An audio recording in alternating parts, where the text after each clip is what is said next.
Bismillahirrahmanirrahim. Assalamualaikum warahmatullahi wabarakatuh. Waalaikumsalam warahmatullahi wabarakatuh. Alhamdulillah, segala puji bagi Allah yang telah memilih kita semua pada pagi hari ini, diberikan kenikmatan bisa mengisi hari yang Allah berikan kepada kita semuanya untuk menghidupkan iman, memperbagus pengabdian dan ibadah kita kepada Allah sebagai persiapan kita semua untuk kembali pulang ke rumah kita yang sesungguhnya, yaitu di surga ya. Salawat serta salam semoga senantiasa terlimpah kepada guru terbaik kita, teladan kita Rasulullah Muhammad SAW yang telah memberikan keteladanan yang sempurna kepada kita semua sehingga kita bisa mengupayakan untuk menjadi hamba yang baik ya, sehingga nanti pulang juga dalam keadaan baik bertemu dengan Allah dan Rasulullah SAW. Masya Allah, saat ini kita masuk di bulan Rajab ya, salah satu dari 4 Syahrul Hurum, bulan yang dimuliakan oleh Allah Subhanahu wa taala. Dan bulan Rajab sendiri dari kata Rajab ini pun artinya takzim ya. Jadi yang dihormati, yang dimuliakan. Jadi 4 bulan hurum ini insya Allah semuanya sudah pirsa nggih? Di dalam surah At-Taubah ayat 76 ya kalau tidak salah, semoga Allah Subhanahu wa taala berfirman bahwa saat Allah menciptakan, setelah Allah menciptakan langit dan bumi, Allah telah menetapkan bahwa dalam 1 tahun ada 12 bulan. Jadi kadang pernah ibu kita berpikir, sing nentokno 12 bulan dalam 1 tahun ku sapa? Kapan gitu ya? Masya Allah, ternyata dalam Al-Quran Allah jelaskan ya bahwa setelah menciptakan langit dan bumi, Allah menetapkan bahwa dalam 1 tahun itu ada 12 bulan. Dan di antara 12 bulan itu ada Syahrul Hurum, 4 bulan yang lebih dimuliakan Allah Subhanahu wa taala. Hanya itu ayatnya. Kemudian Rasulullah perjelas di dalam hadis bahwa 4 bulan ini adalah 3 bulan yang berturut-turut, yaitu Dzulqa'dah, Dzulhijjah dan Muharram. Ini berturut-turut ya. Kemudian yang keempat agak mencolot piyambak, ini adalah bulan Rajab. Ngaten nggih. Jadi alhamdulillah ada ilmu ya, hari ini dapat 4 bulan Syahrul Hurum. Apa perbedaan dari Syahrul Hurum dan Syahrul yang lain? Bulan Rajab ya, dalam kajian-kajian yang disampaikan oleh para ulama bahwa bulan ini bulan yang diagungkan. Dan 4 bulan ini kenapa hurum ya? Karena dulu pada zaman Nabi ya, zaman Arab dahulu, ketika orang belum kenal Islam, maka di bulan-bulan hurum termasuk bulan Rajab ya, mereka mengagungkan bulan ini sehingga mereka bersepakat untuk tidak melakukan pertikaian. Jadi nek tukaran mandek dhisik tukarane lagi recep ngoten Bu. Nah, makanya ini masih ada rasa-rasa tidak nyaman ya dengan anggota UPA, dengan pembina UPA gitu ya. Atau dengan suami, dengan keluarga besar, dengan tetangga, gencatan senjata. Nah iso sih nanti habis Rajab ya enggak terus balik lagi Bu, mboten. Karena kata Rasulullah, Rajab itu bulan persiapan, Sya'ban itu bulan penguatan, dan Ramadan adalah bulan pertempuran. Pertempuran apa? Untuk mendapatkan segala kemuliaan dan karunia yang Allah berikan ya. Jadi siapa yang mau ambil sak keranjang akan dapat sak keranjang, yang mau dapat sak kresek usahanya segitu ya dapatnya sak kresek, yang dapat cuma sak genggam ya sak genggam. Kalau Ramadan itu Allah berikan obral pahala kebaikan, tinggal kita mau ambil seberapa gitu ya. Dan bulan Rajab ini adalah awalnya. Ini awal yang baik ketika kita sepakat mengikuti PPS dan temanya tentang khusyuk dalam sholat. Sebelumnya kami mohon izin ibu-ibu yang dirahmati Allah, Bu Mudah dan teman-teman pembina,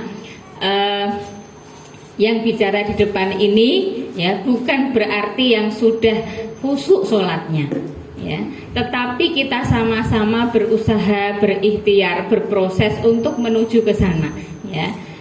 Berat buat saya menyampaikan materi seperti ini, tapi awal tahun kemarin tanggal 2 Januari alhamdulillah dapat rezeki bisa mendapatkan motivasi dari Ustadz Usep Badruzzaman dari Semarang, ya. Beliau menyampaikan bahwa apapun peran kita di dunia ini sesungguhnya tidak ada yang kebetulan.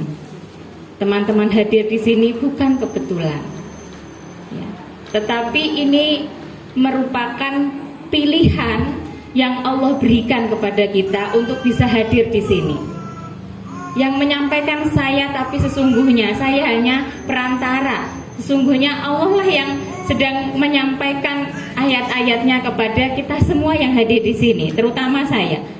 Jadi kata beliau, mau yang enak, mau yang nggak enak, mau sesuai dengan keinginan ataupun nggak sesuai dengan keinginan, yakinlah kita bahwa Allah sudah memilih kita. Ya dari situ saya ditunjuk Bu Muda, jadi minta tolong Bu Muda, Bu Ari gitu ya, nolak, mau nolak gimana, mau nggak nolak, akhirnya berpikir positif.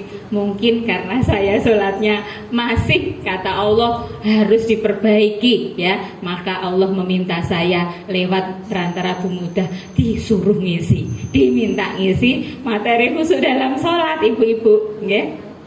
Sampai hari ini pun, pagi ini saya perjalanan ke sini masih nyimak materi khusyuk dalam sholat Ustadz Adi Hidayat.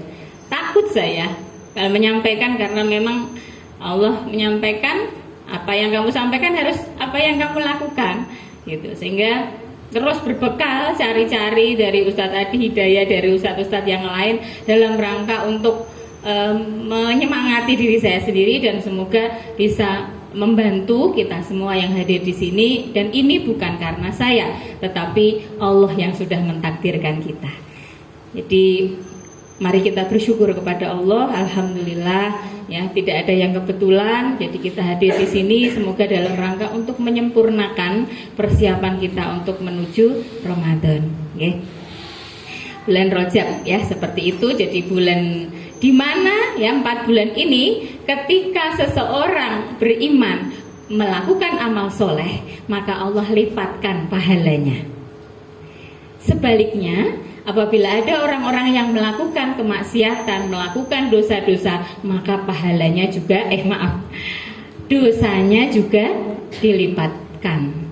Maka orang-orang dahulu karena sudah ngerti, orang Arab itu tahu, ya, arti dari setiap bahasa nama bulan, mereka gencatan senjata. Ojo tukaran, ojo mendolimi orang, karena kalau melakukan dolim, dosanya akan berlipat-lipat. Masya Allah, ya. Jadi seperti itu. Jadi ini kita ada di dalam bulan yang dimuliakan Allah, dan insya Allah aktivitas kita hari ini adalah dalam rangka untuk menguatkan ubudiyah kita, pengabdian kita kepada Allah Subhanahu wa Ta'ala. Khusyuk dalam sholat. Jadi tadi sudah disampaikan Bu Mudah bahwa hikmah dari peristiwa Isra Mi'raj adalah hadiah, oleh-oleh, ya. Jadi biasanya ibu-ibu kalau tindak-tindak itu kan untuk orang-orang yang disayangi bawa oleh-oleh, ya. Iya.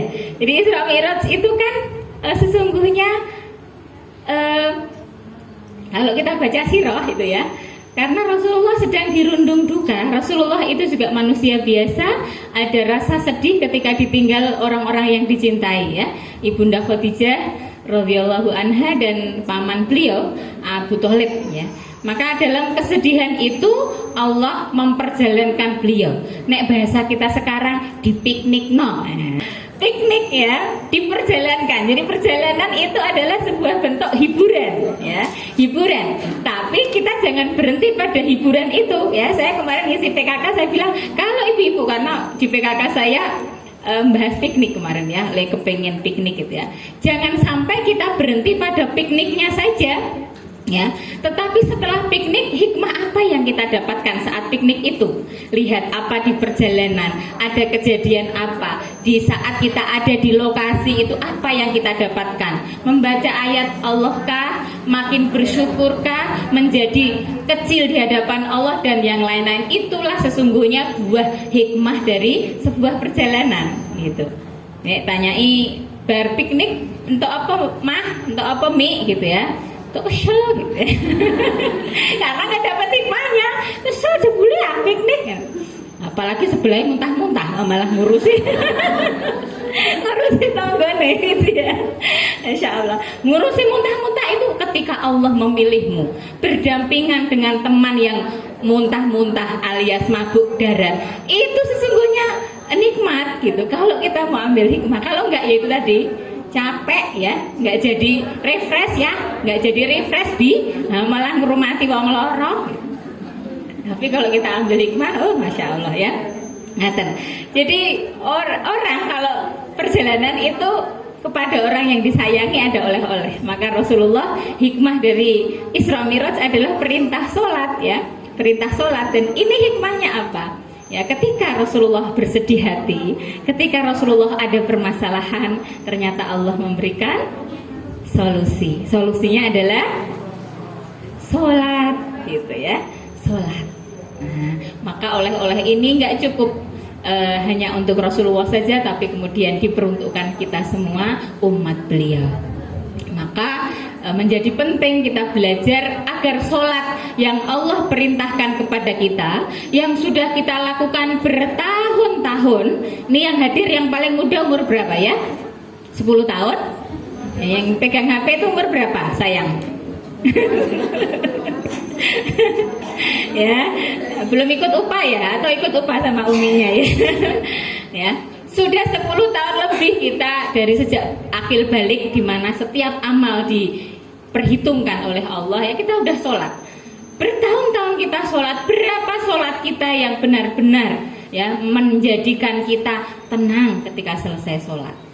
Berapa di antara sholat itu yang memang benar-benar itu menjadi prime time, private time bersama Tuhan kita, bersama Rabb yang menciptakan kita, yang memberi rizki kepada kita, yang memberi segala keperluan kita, baik kita sadar maupun nggak sadar.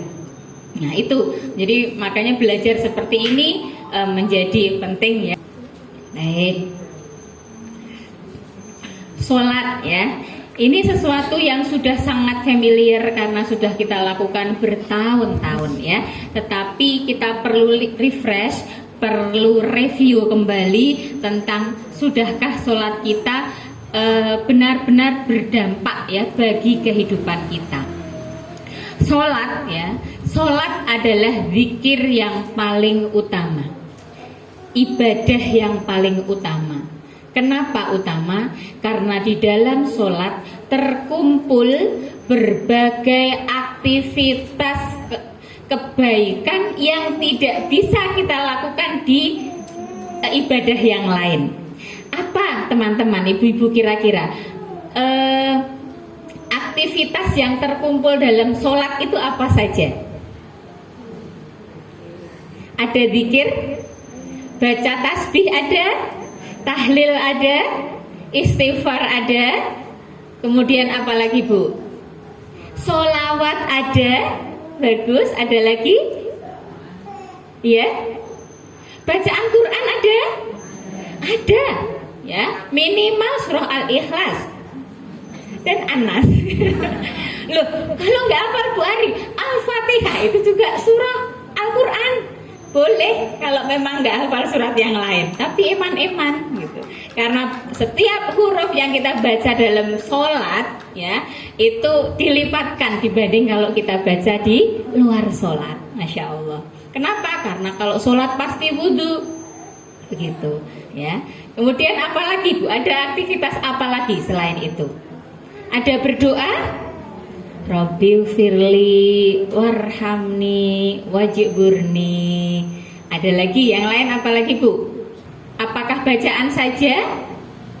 Ada juga gerakan, okay? Jadi berkumpul, kalau Ustadz Adhidit menyampaikan seluruh ya anggota tubuh kita itu ya ikut dalam aktivitas sholat. Jasadnya bergerak dengan gerakan sholat, pikirannya ya juga sedang memikirkan apa yang dibacakan. Ini kalau khusyuk ya. Dan hatinya juga merasa tawadu ya, merasa rendah diri di hadapan Sang Pencipta. Inilah sholat. Jadi kalau kita mau sholat khusyuk, maka 3 ini harus bergabung, 3 ini harus terlibat semuanya. Hanya kadang-kadang fenomenanya lisannya sudah terbiasa Allahu Akbar, Allahumma ba'id baini wa bainal khotoya kama ba'ad.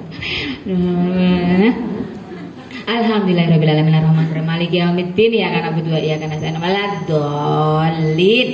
Tapi di sininya aku kok bariki lapo yuk tas mau apik tenan. Diskon 90% meneh. Ya. Kadang lisannya bunyi, geraknya yo gerak karena udah otomatis, Bu. Kalau udah 360 kali kita ucapkan itu jenengan orang niat ngapalno apa sendiri. Surah Al-Ikhlas, Al-Fatihah karena berkali-kali dibaca itu orang mikir niku lho bergudul dhewe. Neng apakah pikirannya juga ikut ngangen-angen maknane? Nah itulah PR kita. Kenapa kadang sulit untuk khusyuk gitu. Okay? Jadi Masya Allah, sholat itu adalah amalan yang sangat utama. Dia adalah kumpulan aktivitas zikir semua berkumpul, bacaan Quran semua ada dalam sholat. Maka sangat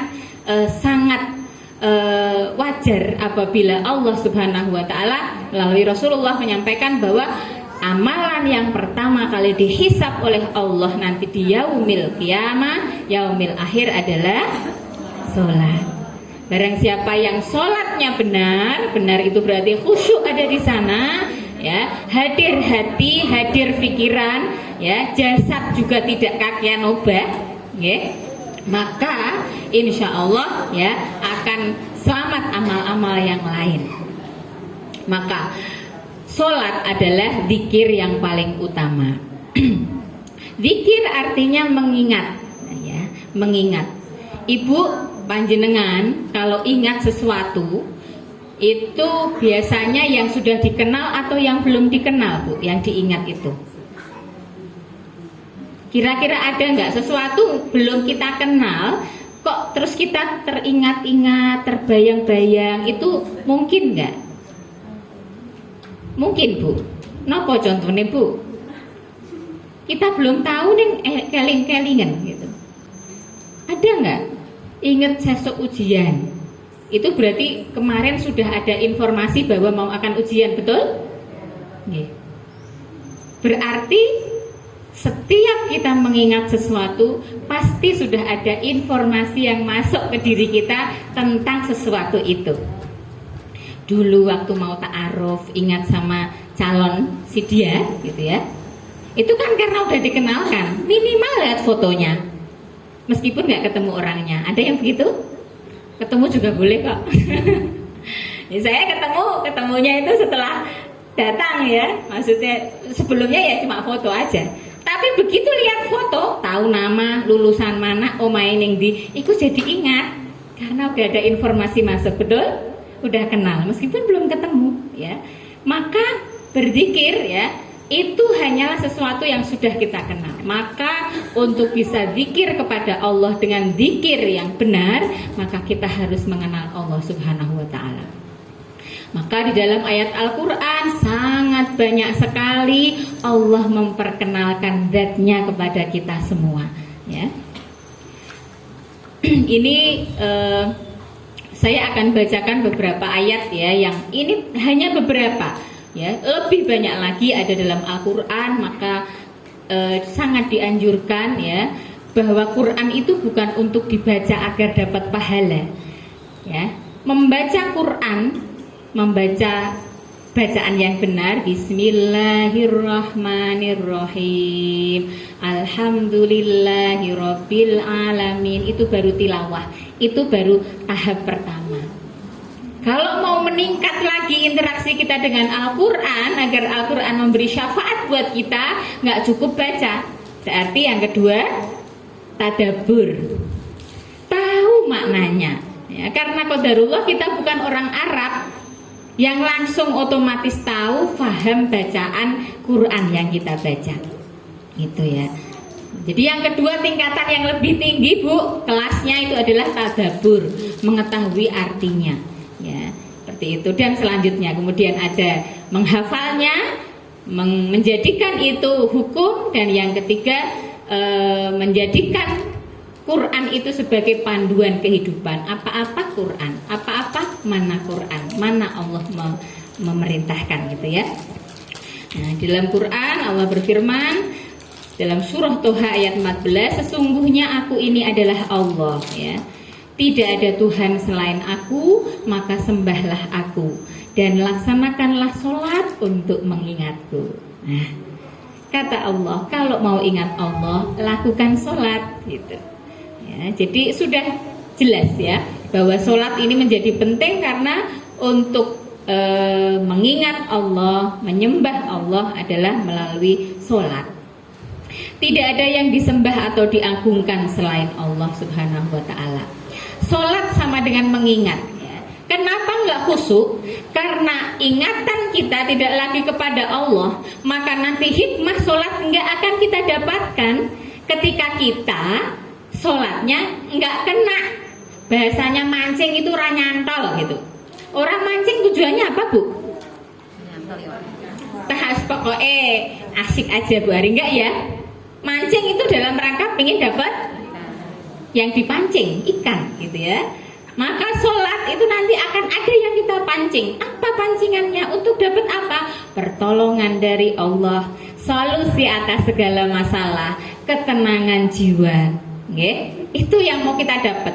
Nah, kalau sholat ya, tapi nggak inget sama yang mau dimintai, kita kira-kira nyentel mboten Bu? Habis sholat sama sebelum sholat sama saja. Paling-paling tadi ketemune kunci motor, cincin sing keri nok kamar mandi. Ya. Kalau Ustadz menyampaikan ya bahwa ada setan yang memang tugasnya itu mengganggu orang mukmin saat sholat. Justru ketika kita Allahu Akbar, masuklah dia, mulailah dia bertugas ya. Setan ini namanya khondak. Ya, wis gregeten nek mau denger adzan mau dirawai, ora usah sholat dhisik, iki lho kurang sithik. Dirampungke wae. Ono sing tuku aki, nek ditutup kok enggak rezekine kalong, ora apa-apa salate jeh dawu sampai jam 3 gitu. Tuwas-wisu bisikan-bisikan ke dalam jiwa kita. Ya wis lah ora apa-apa, ijeh 2 jam. Ya, ijeh 3 jam gitu. Ada yang enggak berhasil gitu ya. Dibisiki begitu wis pokoknya tetap sholat. Maka ketika sholat ya diganggulah kita dengan wis gak apa-apa. Sholat nggak apa-apa, tapi saya jadikan sholatnya itu blank. Akhirnya apa? Khondab ini bertugas biar blank apa? Blank itu bukannya kosong, lupa daratan boten, tapi lupa sama yang dituju untuk sholat. Lupa sama Allah, ingatnya apa yang dipikirkan urusan dunia pada saat tadi belum sholat. Bar diseneni kepala sekolah, eling mau sholat, ya Allah, aku kok diseneni. Ya, anak tadi mungkin belum bawa apa, pas sholat baru ingat lebih, dah malah keri mau. Dimunculkan apa-apa yang tadi sedang kita urus pada saat sebelum sholat. Ya, maka kadang-kadang itu tadi kunci motor ketemu ya, dan sebaliknya ya, alhamdulillah memang benar. Sholat itu mendatangkan pertolongan Allah. Sing hilang terus ketemu. Ya bisa jadi juga sih ya. Cuma ya itu yang tahu kan kita. Sinyal kita sedang dengan Allah atau dengan dunia yang sedang kita pikirkan. Ya, maka kualitas sholat adalah kualitas mengingat. Ya, kualitas mengingat adalah hasil setelah kita mengenal. Mengingat Allah berarti harus mengenal dulu siapa Allah Subhanahu wa Ta'ala. Dan inilah yang banyak dilupakan dalam konsep khusyuk, ya. Banyak orang kehilangan khusyuk, bahkan mengatakan aku ku sholat, wis sholat wajib yo iyo, sholat sunnah yo iyo, tapi kok belum tenang ya, kok masih banyak masalah ya, gitu. Nah, makanya ini diawali dengan mengenal siapa Allah Subhanahu wa taala, yaitu dengan Iqra. Maka Rasulullah Shallallahu alaihi wasallam mendapatkan wahyu, ya, yang pertama itu Iqra, ya, bacalah. Iqra, ya, menurut para ahli bahasa, kalau Iqra itu membaca sesuatu yang nampak, ya, yang ada gitu, yang kelihatan, ya, bisa dilihat oleh mata dan sebagainya, ya. Jadi pendekatannya rasional dan realistis, ketok moto, ini bahasa kita, ketok moto. Kata Allah, ya, Qul hal yastawil a'ma wal basir afala tatafakkarun. Katakanlah wahai Muhammad, apakah sama orang yang buta dan orang yang melihat? Apakah kalian tatafakkarun, tidak berpikir? Ya. Yang disebut buta di sini bukan orang yang buta matanya, ya. Bahkan tidak sedikit orang yang matanya indah, terlihat, melihat segala yang terlihat, ya, sejauh mata memandang, tapi mereka nggak bisa melihat keesaan dan keagungan Allah Subhanahu wa taala. Maka orang yang buta yang disebut Allah di sini adalah yang ini. Berarti buta, bukan buta mata, tapi buta hatinya. Wes ketok gunung nek piknik, ya Allah, ya Allah, ngira Bu. Ya Allah, gunungnya gede nih. Ngono tok. Sampai di situ saja. Maka kalau piknik, ya, piknik itu kan sungguhnya tadabbur alam, ya, membaca ayat-ayat Allah lewat alam, ayat yang kauniyah, terlihat, terdengar, ya. Sehingga kita mengatakan, ya, dalam surah Ali Imran itu kan, kemudian orang-orang yang ulil albab, yang deep thinking, mikirnya itu dalam, nggak cuma mikir di permukaan, nggak hanya bilang ya Allah api ya Allah indah, tapi nggak menjadikan mereka semakin dekat sama Allah, kagum sama Allah, ya, hanya sampai kagum pada ciptaan. Maka, ya, saya mendapat satu quotes indah dari A'agim, ya. Beliau mengatakan, mata lihat ciptaan, hati ingat penciptanya. Nah, ini kuncinya ternyata. Orang yang dikatakan Allah melihat, tatafakkarun adalah mereka yang ketika melihat, ya, Bu Mahmudah yang cantik, Masya Allah, Gusti Allah menciptakan Bu Mahmudah yang cantik, gitu. Jadi nggak cuma lihat, cantiknya, nggak gitu, tapi ini Allah yang ciptakan. Makanya dalam surah Ali Imran itu kemudian orang-orang yang ulil albab mereka mengatakan, sesungguhnya, ya, engkau tidak ciptakan ini sia-sia. Bahkan meruh laler menclok itu kan biasanya jenengan mengucapkan apa Bu kalau lihat laler? Astagfirullahaladzim. Astagfirullahaladzim. Kenapa Bu kalau lihat laler? Apa yang kita ucapkan atau kita pikirkan? Gemes. Jujur ini, ya, gemes. Gitu, ya. Pernah kita ingat lalat itu siapa yang menciptakan? Allah, ya. Maka kalau kita ingat itu, ya, gemes masukin DM, mencelok di makanan. Tapi kita ingat ini lalat Allah yang ciptakan, dan Allah tidak ciptakan sesuatu itu kecuali ada manfaatnya. Begini-begini juga ciptaan Allah, gitu. Berarti oleh mateni Bu Ari, ya, busah ya. Busah ya, digusah gitu. Itu artinya gitu, setiap apa yang kita lihat, kita tangkap dari indera kita itu langsung, ya, koneknya itu pada Allah penciptanya, gitu. Lihat anak-anak kok rewel, gitu, ya, anak rewel ibune meru rewel, ini deh kiono kajian tambah diciwal, gitu, ya. Wah, kira-kira pripun Bu? Wah, tambah nangis. Itu kita lihat ciptaan nih, anak rewel, anak siapa yang ciptakan? Allah. Yang menguasai hati anak siapa? Minta sama Allah, ya Allah, ini anak ciptaanmu, ya Allah, kenapa rewel, aku nggak tahu, minta tolong, ya Allah. Iku kira-kira ya berarti ibu tenang kalau sudah ngeling ke Allah, dan kalau sudah tenang itu pikirannya jernih ya. Kalau orang sudah nggak tenang ya, terus akhirnya ibut, terus akhirnya keluar aktivitas-aktivitas yang kontraproduktif, contohnya melilek, jiwit, dan yang lain-lainnya. Gitu ya. Makanya ya, mama-mama atau kita kadang kan ada bawaan emosional ya. Mungkin nggak boleh ya ketika kita sudah udah belajar Islam, terus mengatakan misalnya pelajaran tentang tabiat ya, akhlak itu. Tapi memang gawanku ngene kok Mbak, bapak ibuku ya tukang muring-muring. Ya. Jadi ini aku nek muring-muring ya pantes tuh Mbak ono turunane, nggak boleh seperti itu. Akhlak itu buah dari ilmu ya. Dan ilmu itu untuk diaplikasikan, berbuah ketika kita praktekkan.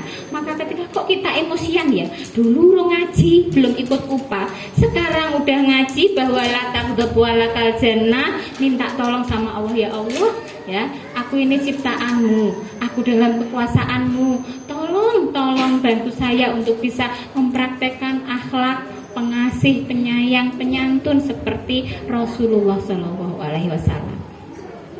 Nah itu, jadi cara merubahnya ya minta sama yang menguasai diri kita. Kita itu la haula wala quwata illa billah. Kita tuh nggak punya kuasa atas diri kita, ya.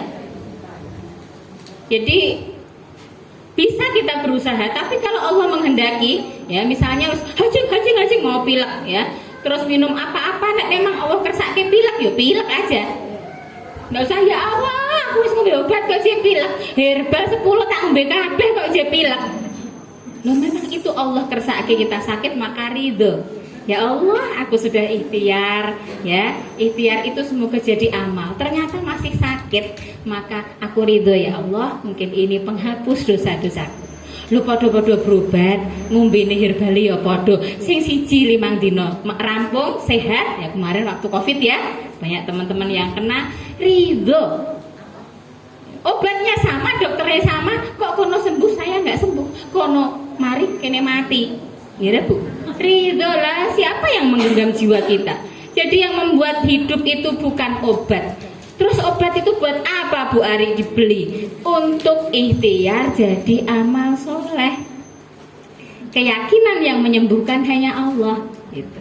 Kalau sudah ditakdirkan ridho, terus didik anak baik-baik, kenapa anak masih sulit diatur Bu Ari? Ridho ya Allah, aku terima. Mungkin dulu aku waktu kecil itu balelo angil, kaya anakku iki, aku ridho ya Allah, aku mohon pertolongan padamu ya Allah. Jadi enak ya, seperti itu. Beda kalau kita, ibu dek cilik ora kaya ngene, kok ngerti ku? Jebule bareng takon bae, bapakmu ibumu ku biyen ku. Tahu lu mau sekolah bareng. Oke, lanjut ya. Masya Allah, la haula wala quwwata illa billah. Ya, jadi Iqra, berpikir aktif, maka Allah berikan kita akal ini untuk berpikir atas apa? Atas semua yang Allah ciptakan, atas semua yang Allah takdirkan, gitu. Ya Allah, kanca-kancaku saangkatan wis do nikah ketemu jodoh. Lah aku yo ayu, yo ora elek, ya. Tapi kok urung ketemu jodoh. Selamat datang Bu Jana. Ternyata ya, ini Allah yang gerakkan Bu Jana. Kok aku urung ketemu loh. Jodoh itu rezeki. Allah sudah tentukan kapan ketemunya, di mana, tanggal berapa. Jadi nggak usah galau. Kok sampai nggak ketemu hingga ajal menjemput, ora usah susah. Karena tujuan kita dihidupkan di dunia bukan untuk jemput jodoh. Gitu. Ono sing jodoh nang donya ya ora jodoh di akhirat, kira Bu. Jadi nggak usah susah. Kenapa? Ya karena kita menjalani ini sebagai ujian.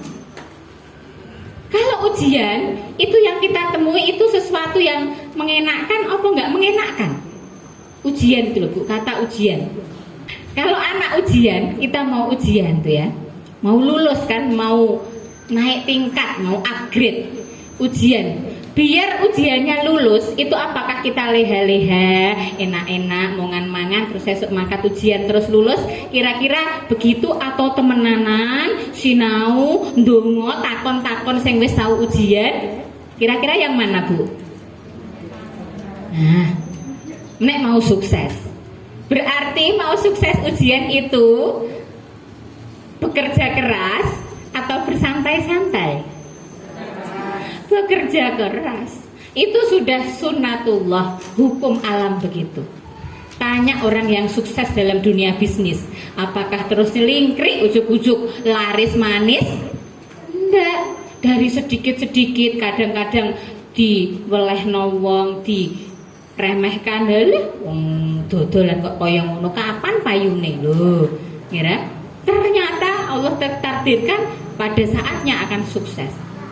Itu urusan dunia, apalagi akhirat. Yang jelas abadi, yang jelas kekalnya. Dunia itu, seandainya dunia itu ya mulia di pandangan mata Allah, maka Allah enggak akan berikan dunia itu pada orang-orang yang kafir, orang-orang yang kelet, enggak mau taat kepada Allah. Tapi Allah sekarang tuh justru diberikan kepada orang-orang yang kafir. Kadang kita lihat itu lebih banyak daripada kepada kita orang yang iman. Nggih napa mboten Bu? Nggih ya. Mary mboten Bu jenengan. Nek Mary digawe kafir terus diparingi dunya purun. Nek kon milih sing pundi? Aku ngerti jawabane. Iman ning dunyane ya cukup Bu Ari. Ya, memang manusia itu begitu jawabannya. Ya boleh, namanya milih gitu ya. Tapi kita punya pilihan, kita punya keinginan. Allah lah yang tahu yang terbaik. Maka ketika Allah memilihmu, Allah mentakdirkanmu, bahagialah kita bahwa itulah yang terbaik menurut Allah, bukan menurut kita. Aku kepengen tahun 2021 ya menikah di bulan Februari. Loh, bulan ini berarti. Punya motor di bulan Maret ya. Motor ganti motor maksudnya ya. Bisnis kenceng 100 juta per bulan di bulan April. Boleh seperti itu buat resolusi. Tapi ketika sudah tiba waktunya, Allah nggak ngasih 100 juta, tapi hanya 1 juta, maka katakan inilah yang terbaik dari Allah. Kok nek diwehi 100 juta, mungkin kita sudah fly. Lupa sama upah, gak kober karena orderan membanjir ya Bu. Makanya dibuat 1 juta aja, ben tetap upah, ben sholatnya tetap khusyuk gitu. Iqra, berpikir aktif ya, deep thinking, berpikir yang dalam, maka akan menguatkan keyakinan kita kepada Allah. Akhirnya kita pasrah tunduk kepada Allah dan muncul perasaan ihsan. Dalam hadis Sabain disampaikan apakah ihsan itu ya? Ihsan adalah anta'budallaha ka'annaka tarahu. Engkau beribadah kepada Allah seakan-akan engkau melihat Allah ya. Fa illam takun tarahu, dan kalau engkau ternyata mata kita tuh nggak lihat Allah, mana Allah ya, maka fa illam takun tarahu fa innahu yaraka. Yakinlah bahwa Allah melihat kita. Ini kondisi tertinggi itu kalau kita sudah ihsan, merasa terus diawasi Allah. Jadi kumpul temen SMA yo tetap santun, bicara yang bermanfaat ya. Kumpul temen di UPA pengajian An-Nisa, yo bicara yang bermanfaat ya. Tidak lagi ada bunglon ya, yang kalau di UPA khusyuk tawadu, tapi kalau kumpul sama teman-teman alumni SMP SMA, teman hayahu waktu SMA dulu, terus kayak hilang identitas kita. Insya Allah tidak ya. Maka itu ihsan. Dimanapun kita berada, ingat terus sama Allah, nyambung terus sama Allah ya. Seperti halnya kalau kita HP itu loh Bu, nek ring menawan dulu, yang menawan mana nih? Mbak Emma, ada Mbak Emma ya? Sudah tidak ya? Alhamdulillah masih ini ya. Alhamdulillah ya, semoga Allah berikan pahala ya ketika diberi ujian ya. Itu ya, naik ke Menawan, waduh sinyal hilang gitu ya. Kalau HP sinyal hilang, apa yang ibu-ibu lakukan? Ibu rasakan? Galau ya kan? Waduh, ya harap ono Zoom re.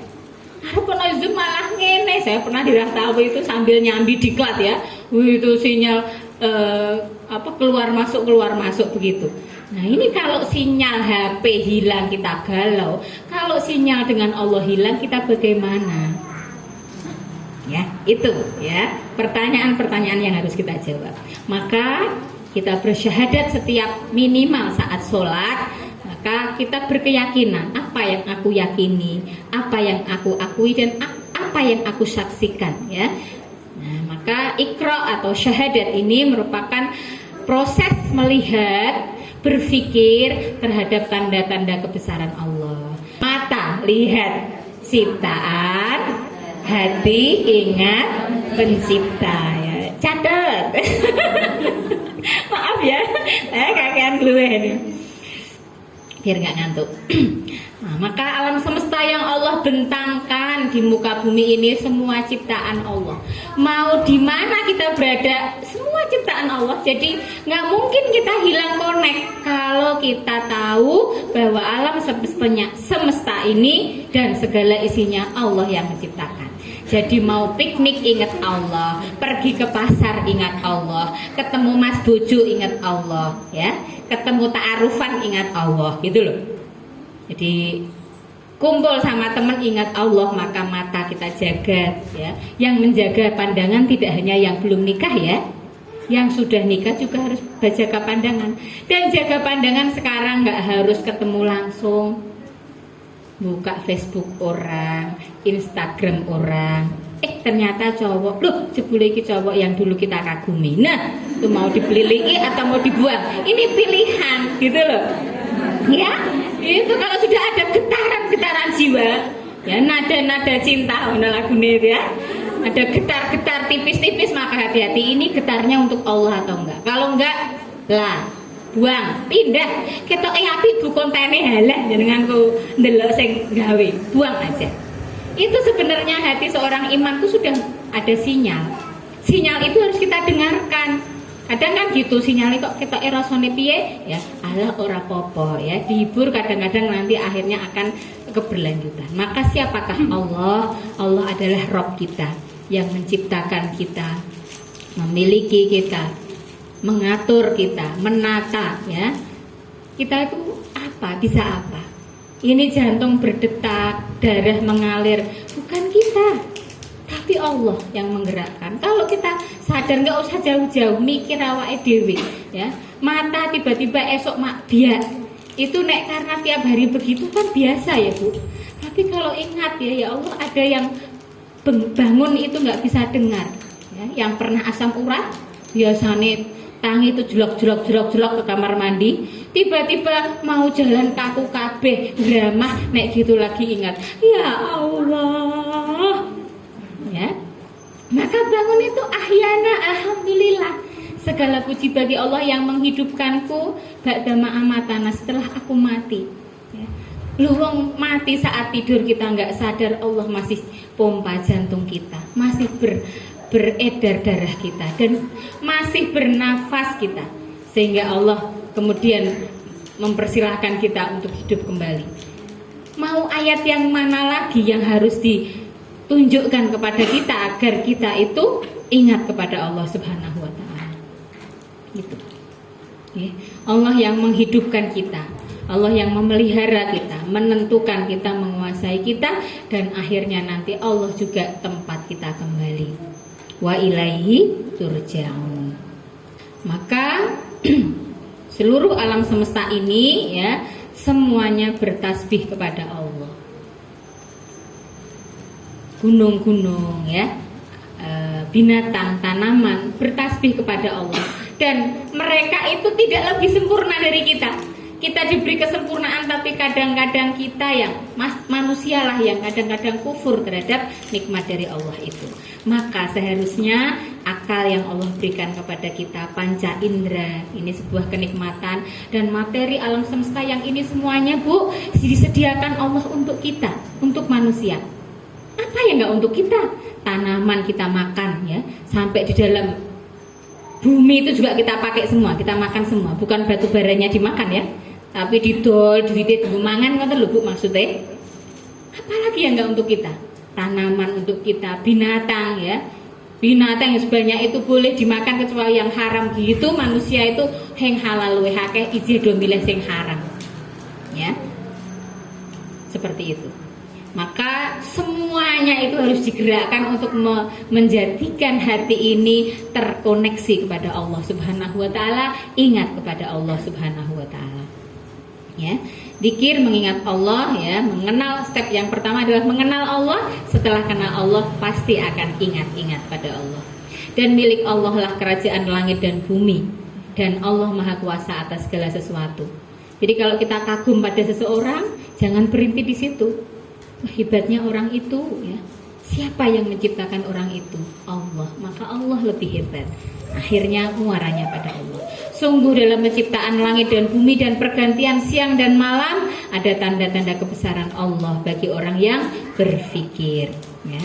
Ini surah Ali Imran ayat 189-191. Siapakah orang yang berfikir itu? Katakan Allah, ulil albab, orang yang cerdas. Siapakah orang yang cerdas itu? Sama-sama punya akal, ya. Kita ini semua diberi Allah akal, tapi ada orang yang dipakai akalnya untuk berpikir, ada yang dipakai untuk tidak memikirkan penciptanya. Siapakah ulil albab itu? Alladzina yadhkurullaha qiyamah, yaitu orang-orang yang mengingat Allah saat berdiri, ingat Allah. Wa qu'uda, saat duduk.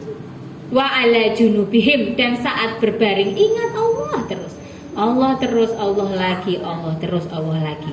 Dan mereka berkata, setiap lihat ciptaan Allah dia mengatakan, ma Rabbana ma khalaqta hadza batila subhanaka faqina adzabannar. Itu ya. Jadi ingat Allah dan terus mengatakan tidak ada yang sia-sia. Allah ciptakan Fir'aun sia-sia enggak, Bu? Tidak. Fir'aun itu menjadi tanda-tanda ayat-ayat bagi Allah untuk orang-orang yang ulil albab. Ono Fir'aun wis diberi kekayaan, kepandaian, kekuasaan, ternyata lupa sama sang pencipta. Semoga saya tidak seperti itu. Ini pelajaran dari Allah. Proses menjadi ulul albab adalah membaca alam semesta dengan deep thinking, merasakan kebesaran Allah Subhanahu wa ta'ala. Kalau alam ini sudah Allah yang kuasai, lalu bagaimana dengan orang-orang yang ada di dalam alam ini, ya? Jadi kalau kita kadang-kadang merasa ada rasa sombong, ya, merasa gila aku, maka ingat kita itu satu titik di antara orang-orang baik, ya. Di antara orang sak kudus, di antara orang sak Indonesia, sak dunia, sak alam. Jadi kita bukan apa-apa kalau bukan Allah yang memberikan kebaikannya. Inna lillahi wa inna ilaihi raji'un. Sesungguhnya kami adalah milik Allah, ya. Milik Allah, ya. Semua yang kita miliki ini milik Allah, ya. Dan sesungguhnya akan kembali kepada Allah Subhanahu wa ta'ala. Ini ayat-ayatnya banyak sekali, Bu-ibu, tidak saya sampaikan, ya, karena kita mau fokus di sholat, ya. Kepunyaan Allah lah segala apa yang ada di langit dan apa yang ada di bumi. Surah An-Nisa, kepunyaan Allah lah apa yang ada di langit dan apa yang ada di bumi. Surah An-Nisa ayat 170, sesungguhnya apa yang ada di langit dan di bumi itu kepunyaan Allah. Nah, ayat 63, apakah kamu tiada melihat bahwasanya Allah menurunkan air dari hujan, air dari langit, ya. Kalau hujan, apa yang ibu-ibu pikirkan? Ya tergantung Bu Ari, kalau sedang mau COD, ya terus rodok gelo gitu, ya hujan. Itu kalau belum upah, ya. Setelah upah, kenal bahwa Allah menciptakan air hujan, ya, dari langit itu sebagai rahmat, maka kita akan bahagia, alhamdulillah hujan. Dan ternyata Allah itu sesuai dengan prasangka hambanya. Kalau hujan itu bikin kita baper, bikin kita galau, yo nggak ada pahala buat kita. Tapi kalau setiap hujan, ya, termasuk tiba-tiba, ya, misalnya, ya, nggak ada salah, nggak ada apa, nggak ada mendung, nggak ada angin, tiba-tiba hujan, ya, tiba-tiba ada musibah untuk kita. Kita katakan, ya, ini pasti baik untuk saya. Bisa jadi penghapus dosa, bisa jadi ladang pahala sabar, akhirnya bahagia. Jadi kunci bahagia itu cukup syukur aja. Syukur atas apa yang kita terima. Pilihannya itu memang hanya syukur, Bu. Kalau nggak syukur berarti apa? Baper, ya. Nek baper misalnya ya, terus harap janjian udah, ya. Baru udan kita misalnya galau, baper gitu ya, kita katakan ada udan, apakah hujannya terus langsung berhenti? Ya. Gelas pecah tiba, padahal dimimi regane larang, hadiah dari sahabat. Wes pecah, itu ya kita sih bilang innalillahi wa inna ilaihi rajiun. Neng tapi karo sedih. Padahal barang jatuh itu Allah yang menjatuhkan. Tidak ada sesuatu pun yang terjadi di muka bumi ini tanpa izin Allah. Jangankan gelas jatuh, daun jatuh, Bu. Jangan nate mersani daun jatuh, Masya Allah daunnya jatuh rakober. Daun jatuh itu jangan dikira ujuk-ujuk kebetulan boten. Daun jatuh itu sudah ada dalam catatan di Lauhul Mahfuz. Apalagi gelas jatuh, apalagi Bu Emma jatuh. Allah sudah takdirkan, Allah pilih untukmu Bu Emma ya. Dan siap-siap yang lain juga Allah akan pilih. Medeni enggak, Allah pilih itu karena Allah sayang. Beri kesempatan untuk sabar, beri kesempatan untuk ikhtiar. Jadi sering ngelus-ngelus tangan. Kan kadang kita pakai tangan sembarang, kita jarang mengatakan alhamdulillah, terima kasih ya tangan, kaki mengantarkanku ke pasar, ke pengajian. Pernah Bu seperti itu? Itulah makanya jadi enak ya gitu. Lalu Allah jadikan bumi itu hijau, dari air itu tumbuh ya, membelah bumi dengan meletaknya tanaman-tanaman yang tumbuh. Masya Allah, la haula wala quwata illa billah.